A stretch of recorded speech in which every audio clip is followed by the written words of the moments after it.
नीरज अपनी पत्नी रुचि के बाल पकड़कर सीढ़ियों से घसीटता हुआ लेकर आ रहा था।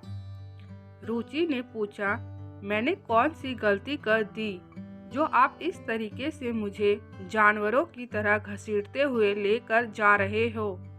नीरज ने रुचि की कोई भी बात नहीं सुनी और रुचि के बाल पकड़कर अपने रूम तक लेकर आया। अब जाकर रुचि के बालों को छोड़ा। रुचि दर्द से कराह रही थी और रुचि की आंखों से आंसू निकले जा रहे थे। नीरज ने बोला, तू छत पर क्या करने गई थी? अपनी सुंदरता दिखाने गई थी? रुचि ने रोते हुए बोला, मैं ऊपर कपड़े सुखाने गई थी और मम्मी जी ने बोला था ऊपर जाकर पापड़ भी देख लेना, तो वही देखने गई थी। नीरज ने बोला, ज़रूरत से ज़्यादा जबान चलाने की ज़रूरत नहीं है, और ज़ोर से रुचि के गाल पर एक थप्पड़ मार दिया और कहने लगा, और कोई नहीं मिला तो मेरी मम्मी के ऊपर इल्ज़ाम लगा रही है, बेशर्म कहीं की।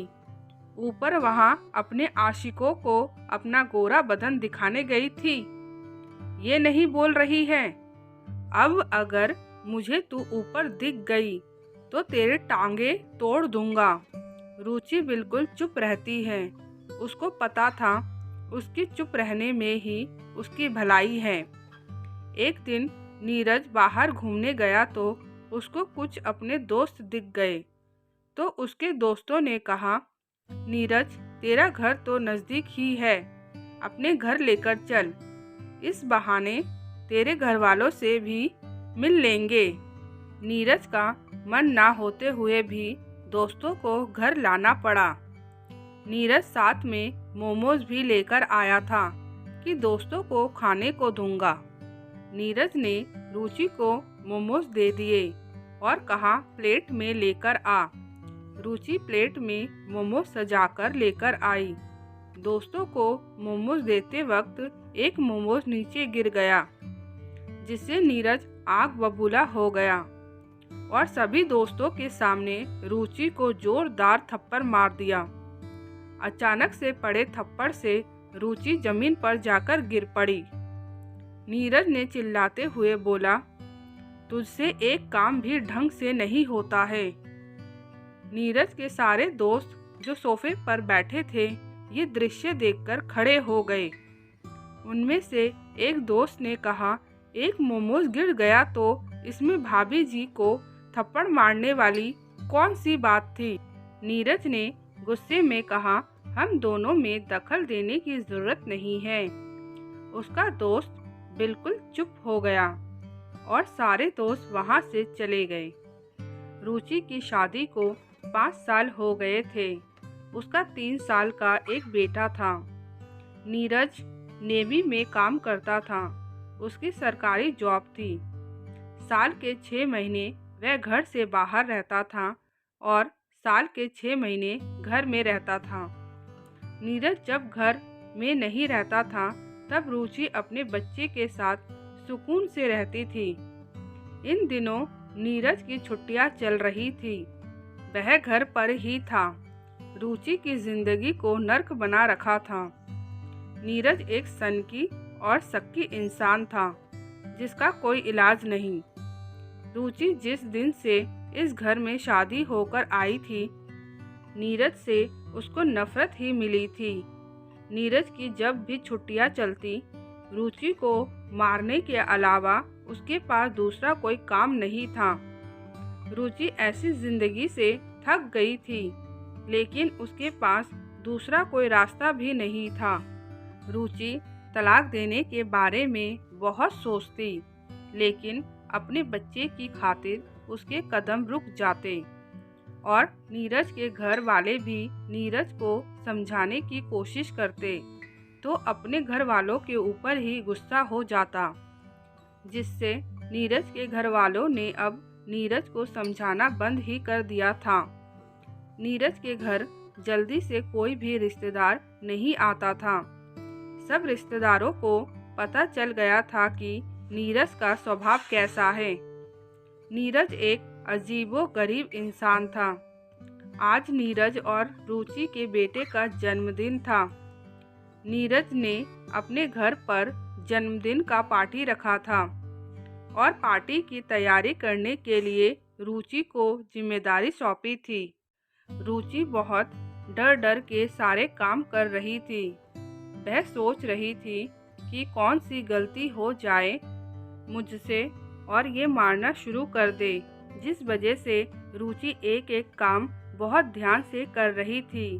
पार्टी की तैयारियां हो गई। अब शाम को सब लोगों का आना शुरू हो गया। नीरज की मम्मी ने रुचि से कहा, अब तुम तैयार हो जाओ, सब मेहमान आ रहे हैं। लेकिन रुचि ने तैयार होने से मना कर दिया। माँ जी, आपको तो पता ही है, आपके बेटे को मेरा तैयार होना बिल्कुल भी पसंद नहीं है। लेकिन नीरज की मम्मी ने कहा, आज तो तुम्हारे बेटे का जन्मदिन है और इतने सारे लोग आ रहे हैं। अगर तुम तैयार नहीं होगी तो अच्छा थोड़ी ना लगेगा। सास की बात सुनकर रुचि एक अच्छी सी साड़ी पहनकर तैयार हो गई। जब केक काटने का समय आया तो नीरज ने रुचि को आवाज़ लगाया कि जल्दी से आ जाओ, केक काटना है।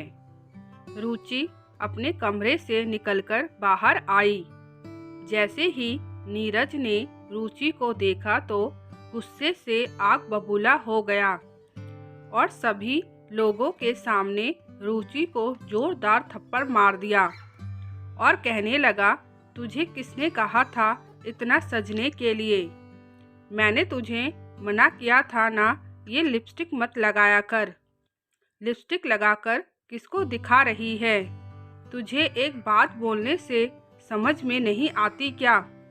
यहाँ कौन तेरा चाहने वाला है जिसके सामने तू लिपस्टिक लगाकर आई है? इतनी अच्छी साड़ी पहनकर आई है। सारे मेहमान ये सब देखकर बिल्कुल दंग रह गए।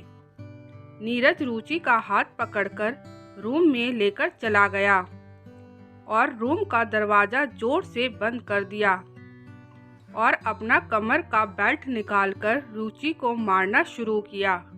यह सब देखकर सब मेहमान चले गए और रुचि का 3 साल का बेटा बिल्कुल सहम गया।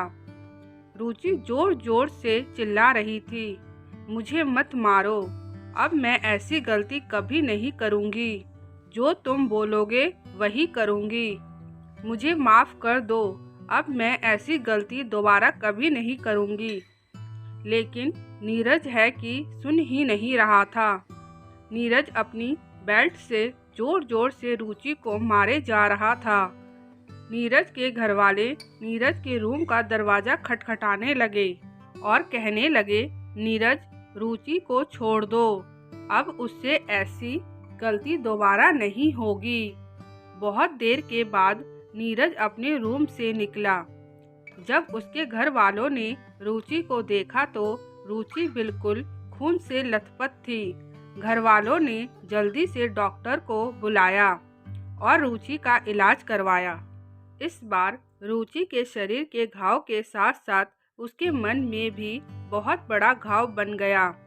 कुछ दिन में जब रुचि बिल्कुल ठीक हो गई तो उसने फैसला लिया कि अब मैं इस आदमी के साथ नहीं रहूंगी। रुचि ने पुलिस स्टेशन में जाकर अपने पति के खिलाफ FIR करवाया और 5 सालों में जो भी उसके साथ हुआ वह सब कुछ एक एक करके बताया और अपने बच्चे को लेकर मायके चली गई। कुछ सालों के बाद रुचि को नीरज से तलाक मिल गया। नीरज को हर महीने अपने बच्चे के लिए खर्च देना पड़ता है और रुचि को तलाक के बदले 25 लाख रुपए मिले। ये पैसे रुचि के मन के घाव को भर तो नहीं सकते, लेकिन उसकी ज़िंदगी को आसान ज़रूर बना सकते हैं। अब रुचि अपने मायके में नहीं रहती, एक किराए के घर में रहती है। जॉब के साथ साथ अपने बच्चे और घर को भी संभालती है।